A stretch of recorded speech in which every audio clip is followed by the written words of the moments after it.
Hello and welcome my online interactive design class. My name is Mr. Ivy, and obviously if you're watching this video, then you've signed up for Art 414, which is interactive design. In this video, I kind of want to introduce you to the class, some things that we're going to be learning, and how this class tends to function and operate. First off, this class is going to be fully online. At no time do you have to come to campus to attend a class to work on any of the projects. Also, everything that you do should be turned in fully online as well. Now, with it being fully online, I do have a certain pacing that I will follow throughout the semester. Everything isn't turned on all at once, so your task is going to be to check in regularly for any new assignments that are going to be posted. And in just a moment, I'll show you how those are posted. Everything that we're going to be doing is going to be on this Canvas page. So when you log in, right off the bat, you can see what unit we're working on and get a little brief description and see when things are going to be due. Plus, over here on the left-hand side are some important links to pay attention to. Let's have a look at these just to give you an idea. First off, this class being fully online means it's up to you to be able to set aside time on your computer or to have access to a computer where you can work on these projects.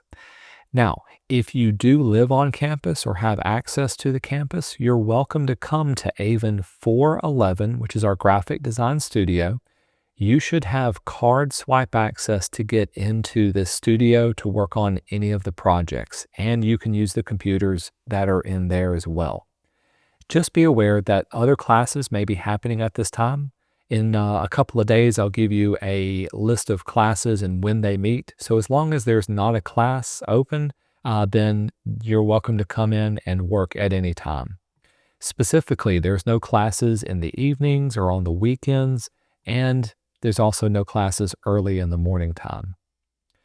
Now, if you do need some help with any of the projects, the best time and way to connect with me is either through email. You can email me at ivy@mc.edu, or you can check in with me during our tutoring times.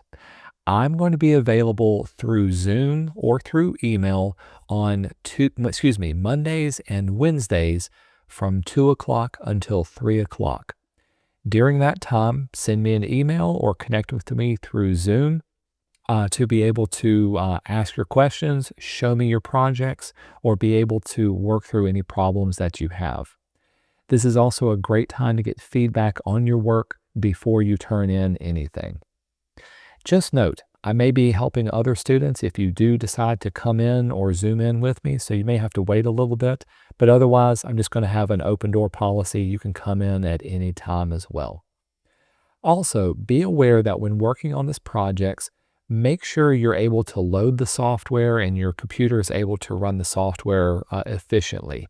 If you have any problems with loading the software or working on a project, let me know as soon as possible. Sometimes, especially if you're working on your computer, you may need to update your computer, or if you're using one of my computers and there's a problem, you can let me know for that as well. Going back to our homepage, look at some of the other links that I've got. First off, if you need to join me on Zoom, here is the link to the Zoom page where you can connect with me. This will open up your Zoom browser, whether it's in the browser or the app, and that'll take you directly to my tutoring time. Next is the software requirements. Let's jump over that and look at this one. We're going to be using primarily the software Figma. Now, Figma is free design software, and in just a moment, we'll talk about what it is and why you can use it. But you are required to have access to this software and have it installed on your computer to work through all of the projects. This can be available on Mac and Windows operating systems.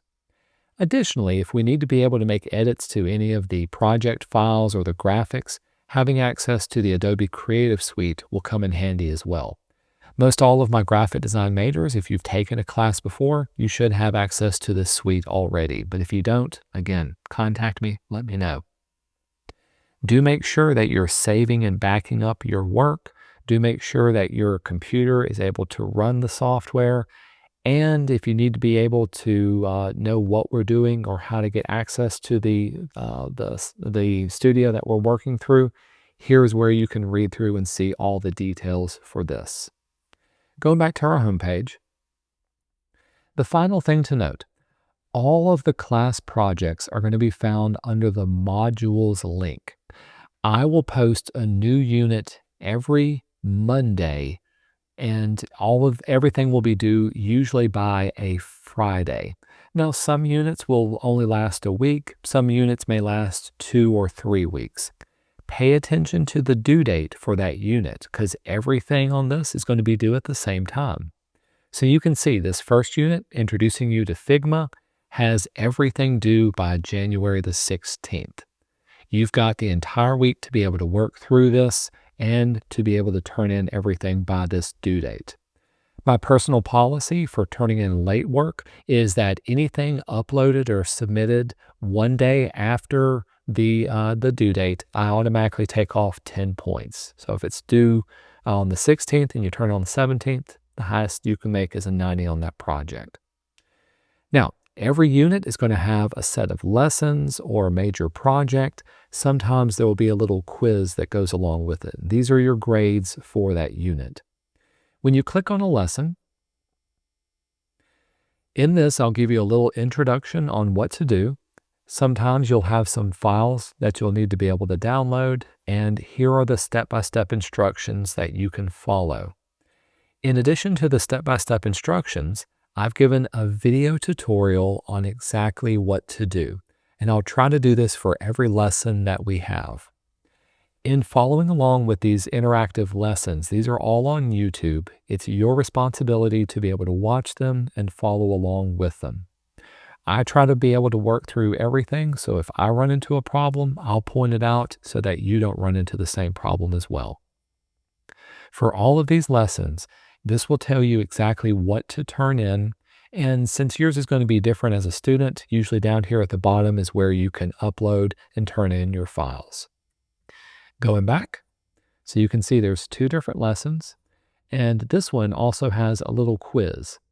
For the quiz, all of these are, let's see, I'll go to build so that we can actually see it, get a little preview of it. All of these quizzes usually have some sort of reading component to that. And then down at the bottom, there's a variety of questions, whether essay or multiple choice, that goes along with the reading. All of these quizzes are going to be completely open. You can take them all week long, but they'll close out by the end of the due date for this particular unit. Let's see, we'll return back home. So these are where you can find all of the projects that we're going to be working for each of the different units. Just be sure to pay attention to their due date. Again, they'll usually be due on a Friday every week or 2, depending on how complex the project is. If I do have any specific notes or tips, this is where I'll put things down here at the very bottom. Let me turn on that so we can see it as well. Finally, let's return home. One thing to note in contacting me, the best way to contact me is through email or again, through Zoom. But one thing I do not do is I do not check my Canvas mail. So please don't try to contact me through Canvas. Please do so through the appropriate channels, meeting me in person, through Zoom, or through my personal email. If you open up the frequently asked questions, you can see the syllabus, you can see more class information, how to contact me. Specifically, you can see my office hours and when my other classes meet so that you can get a good time on when to connect with me as well. So what is this class all about, and why are we learning Figma, and why are we learning interactive design? So interactive design is a unique set of skills that all graphic designers need to have if you're able to work on projects that allows you to interface with people in a way that's interactive and being able to collect information or being able to navigate through a certain interactive system. This could be a website, this could be an app or a game, this could even be a simple little checkout kiosk at the store. I guarantee, working in a digital age, you're interacting with stuff a lot. As a matter of fact, if you're working on Canvas, this is an interactive design environment. So Interactive design is a level or a branch of graphic design that allows you to interact with different users. Now, in order to do this, very often graphic designers have to know something about programming, whether you're making a website or making an app. There's a unique set of skills that it takes just to be able to harness that, to be able to collect information, and to be able to build out interactive elements. Used to, you had to know how to program and you had to understand different programming languages. Now we've got a variety of different software that doesn't require programming, but still gives you the ability to design the look and feel of your designs. Now, Adobe had a program called Adobe XD. In the last couple of years, they've started to phase this out and they're no longer updating it. So we're no longer teaching this as an industry standard. One industry standard is a program called Sketch. You can go to sketch.com and check it out. A lot of interactive designers and UI, UX designers use Sketch within theirs. This is an industry standard. Another free software is Figma. This is also an industry standard. Figma is a fantastic software because not only do graphic designers use it, it's very intuitive, very easy to use. If you know how to use Figma, you can also use Sketch. You can even use Adobe XD, and you can start building out interactive apps and websites, anything that you want. The best part is no coding is required.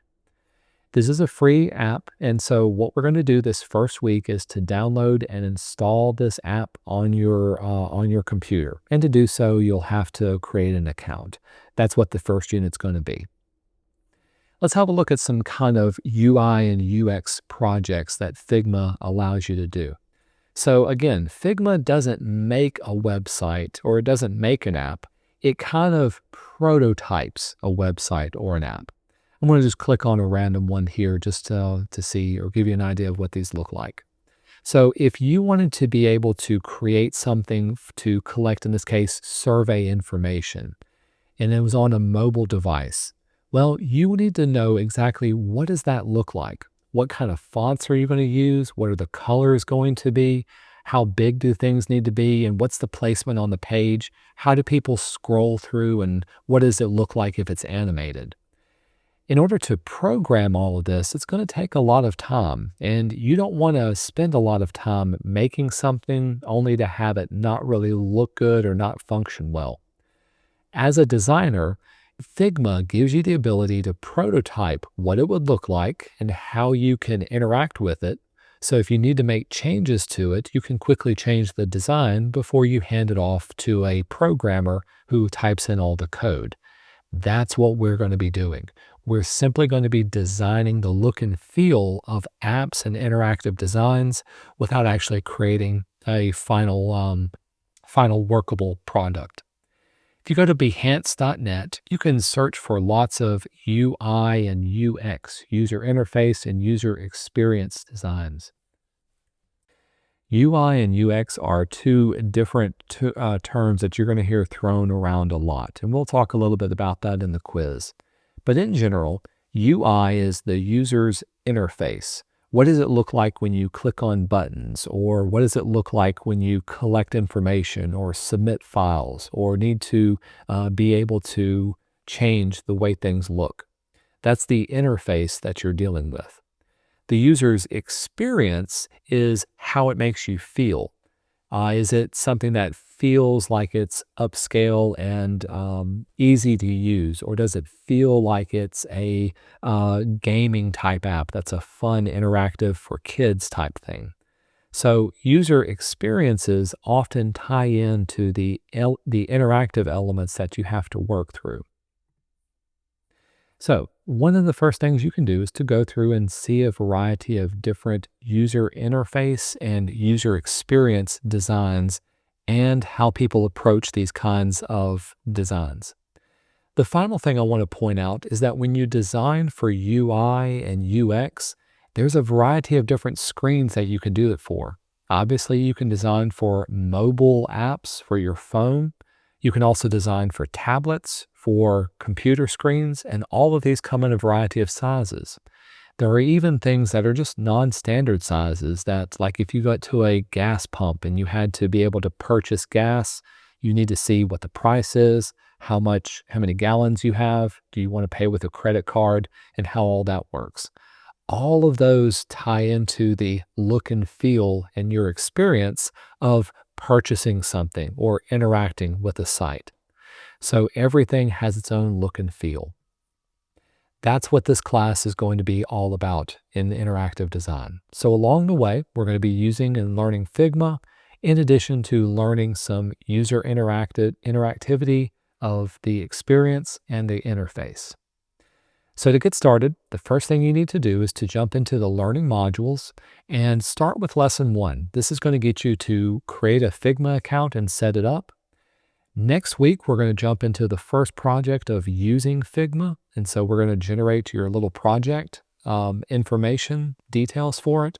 And then finally, I've got a little reading quiz that tells a little bit more about the difference between user interfaces and user experiences. All right, that's it for now. Again, I'm glad you're here and I hope we get to learn a lot together. Contact me if you have any other problems or questions.